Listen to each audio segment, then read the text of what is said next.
Joy Reid is one of the leading racists and homophobes and anti-Semites on television today. The fact that she's still there shocks me.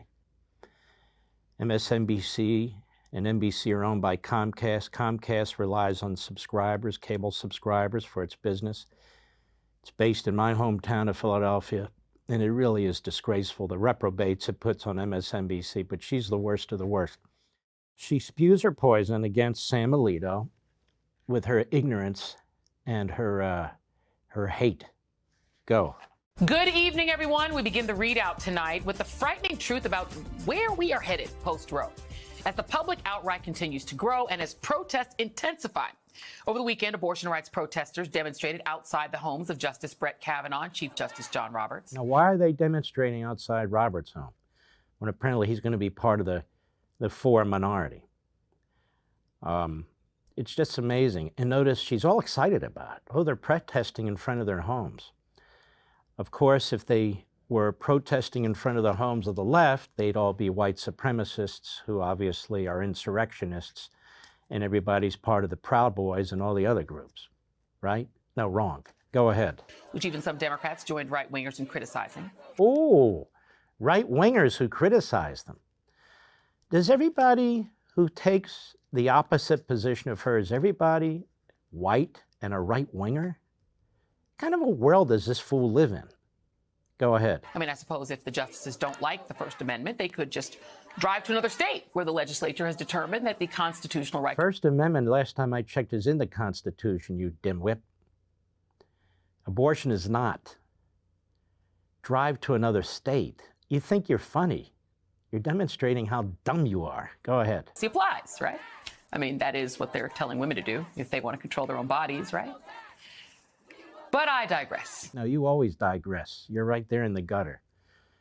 How about we discuss the viability of the baby? How about we discuss something very, very easy, the last few weeks of the pregnancy? Should we discuss that? No, I digress. Go ahead. Tonight, I would like to draw your attention to a rather telling footnote in Justice Samuel Alito's treatise on stripping the rights of half our population by overturning Roe. Stripping the rights of half our population. Does she represent all women in this country? Of course not. Every woman in my life rejects this position. Okay, there's differences of opinion, but why is it assumed that a radical kook like her or a radical kook like Schumer or Pelosi and all the rest of them represent half the country, meaning all the women in this country? It's a lie. But I know who they don't represent. Not a single one of the aborted babies who don't have a vote, who don't have a TV platform, who don't have a lobby on their behalf, because they can't speak. They're dead. Go.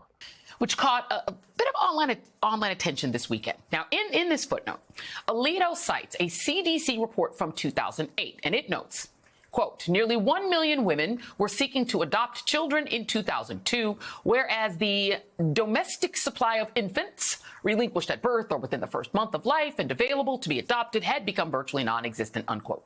The domestic supply of infants.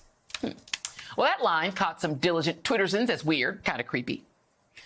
But in fact, Alito's citation backs up an argument that was pushed by fellow religious ultra-conservative Justice Amy Coney Barrett during her questioning in the Dobbs v. Mississippi case last. No. They're responding to the likely attack that we hear over and over again from morons like her, which is these are unwanted babies. Unwanted. And Alito is saying, and perhaps other justices are saying, oh, they're wanted. They're wanted by other families, by other women who can't conceive, or they can, but they would like to have adopted children. So these are not unwanted babies. That's why he's saying what he's saying. There's nothing creepy about it.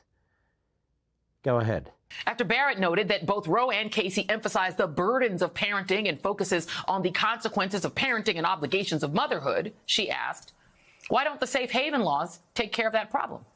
Safe haven laws, of course, refer to laws in several states that allow people to drop off infants that they don't want at firehouses and police stations and other safe locations without legal consequences, like being charged with abandonment. It is, in short, the forced birth adoption option. It's not a forced birth adoption option.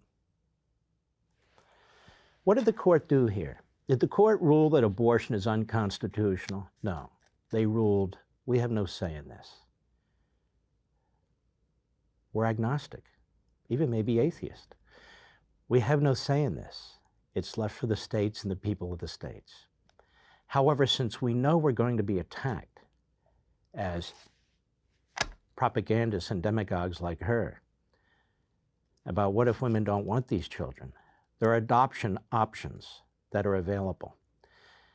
And the problem is these justices view this as another life. That's the problem for Joy Reid and the others. They cannot get it through their thick craniums. And so the justices are making arguments saying, hey, look, we can't get involved in this. We might want to, we might like to, but the Constitution does not provide us with a basis for ruling.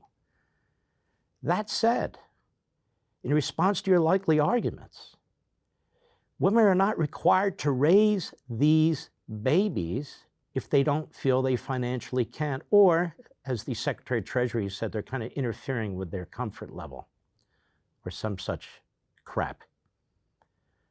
That there are ways for these babies to survive and be raised by others. They're responding to the unbelievable attacks from the left. Go ahead. And there is a long history of the Christian right seeking to do that, to make... All right, that's enough. That's enough. Whites, the Christian right, right wing, religious fanatics. This is a sick woman. For more, sign up for LevinTV.